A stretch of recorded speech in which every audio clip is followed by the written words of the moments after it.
How do you tell your GF she has a mustache? I hate having hair on my upper lip and on my forearms too. My ex mocked me because of it and I wax it since then. I do it regularly but many of my friends just don't care and they are happy the way they look. Good for them. We know about body hair, we just don't need to deal with it in many cases. One of my exes from high school told me that, 2012 ish. I didn't realize that everyone else could see it. Now, I shave it every time I shower and I can see it even when it isn't actually there. Definitely destroyed my self-confidence. My fiancé said it isn't easily seen, even if it's grown out, but it's all I see. My grandmother was going through a tough time with her dying husband and just started sprouting a long wispy white sprig of chin hair.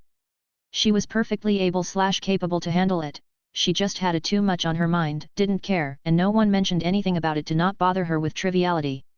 After the funeral her 3 sisters forced her to the bathroom and shaved it for her. If you don't have the will and force of 3 elderly women, I'd leave it be. She knows already. I must ask you a question. Removed. My son, 14, and daughter, 12, were arguing and my son said, well, you're just upset cause you've got a mustache. My daughter replied, you're just upset because it's better than yours. Wow. Thanks everyone for your upvotes. Who knew my best comment would actually be my daughter's? They normally are pretty good friends and get along well, but they have their moments. There is zero chance she doesn't already know. Only tell her if she asks. I was almost 50 and in a class at community college when a fellow student, a young woman of 20-something, took me aside and asked me to inspect her upper lip as she had a date that night and wasn't going for an edgy hairy look. I was thrilled that she found me unthreatening enough to ask something so personal. Not so much friend-zoned but family-zoned. It was fine, no evident hairs at all. She knows and doesn't give a shit. If you tell her, you're gonna regret it. Set aside some time together and take her somewhere she really likes, then gently don't. Woman with PCOS and thick dark hair here. I know the Reddit way is to just communicate, but in my experience, I would rather people not say anything. She likely knows and is probably self-conscious about it. After being made fun of for it while growing up in places such as school or work, as an adult I spent near $5,000 to get laser hair removal, and thanks to PCOS my hormones constantly fluctuate leading to the regrowth of hair. Thankfully I have the lifetime package, and a spouse I've been able to joke about being able to grow a better mustache. But many women don't have either luxury, so leave her be, shall carry your comments with her forever. My son, 35, actually told this to his new bride. Big mistake. Huge.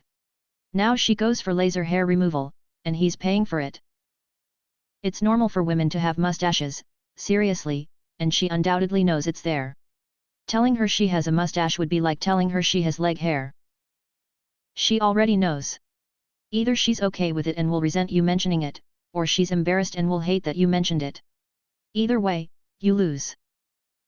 You wake up, it's January 1st, 1999, what do you do first? Am I in my 1999 body and life or in my 2023 body? Panic because I would have to go through high school again. Party like it's 1999? Realize how addicted I am to my smartphone. Start selling Y2K survival kits. With my current knowledge? Try not to freak out my parents by talking like I'm 32 years old. Exploit any and all knowledge of the future for financial gain. Enjoy the fuck out of the pre-9/11's world for the next year and a half. Edit, sorry, little over 2.5 years. Woohoo. Go to court to testify that a young me should not return to my parents' custody. Am I me as I am now transported to 1999 or me as I was back then but with today's knowledge? Because if it's the latter, I get up and start making the tough decision on whether I want to play with my Easy Bake Oven or my PlayStation first. Then I'll consider if an 8-year-old can realistically find a way to avert 9/11's. Start betting on every major sporting event that I can remember the outcome for. Use my winnings to invest in Amazon and Google.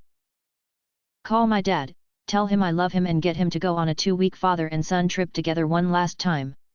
He passed away January 18, 99. I was 17. I'm going to hold my 2-year-old who died at the age of 18. Invest in Google then buy Bitcoin in a few years. Edit, also Apple, Amazon, Facebook, etc. Find my mom. Hug her and never let go. Go to the hospital my dad is in and don't leave his side for the next 2.5 weeks. He passed Jan 18, 1999. What book did you read in school that you would never want your child to read? My 5th grade teacher read the Stephen King short story Survival Type to the class. For those who haven't read, the narrator/MC is a drug smuggler who crash lands his plane on a deserted island. He ends up doing all the heroin he recovered from the crash and cannibalizes himself. We didn't know at the time our teacher had early onset dementia. Microsoft Publisher 98 for Dummies. Seems kinda pointless at this stage. A Day No Pigs Would Die was pretty rough in 6th grade. Basically Charlotte's Web with hauntingly graphic depictions of animal husbandry and slaughter. I don't remember getting a lot of value out of it at 11 years old, just pig blood-soaked nightmares lol. Dianetics, or Anything Else by L. Ron Hubbard. Edited to explain why Dianetics was read in school. I was a junior in high school. Our AP World History teacher assigned us a project to research a world religion outside of the Big Three. Half of the students chose Buddhism, a few chose Hinduism, a few Taoism, a few LDS, etc. But this was 05 to 06, and the Trapped in the Closet episode of South Park had just come out. Having never before heard of Scientology, I had to know if the episode was accurate. A Day No Pigs Would Die. I read it in the 7th grade and it still affects me in my mid-30s. Life is already sad enough. Maybe this isn't the question, but I read a child called it as an elementary-aged child. I bought it at the school's Scholastic Book Fair, and was maybe 9 years old.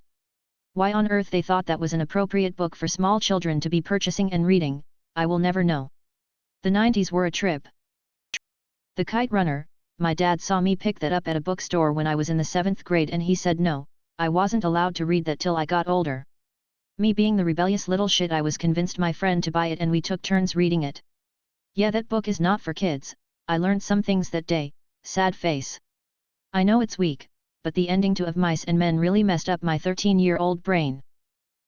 Advanced Mathematics. Shakespeare. Not because it is bad but because it's not really meant to be read. It's a performance, you're supposed to watch it.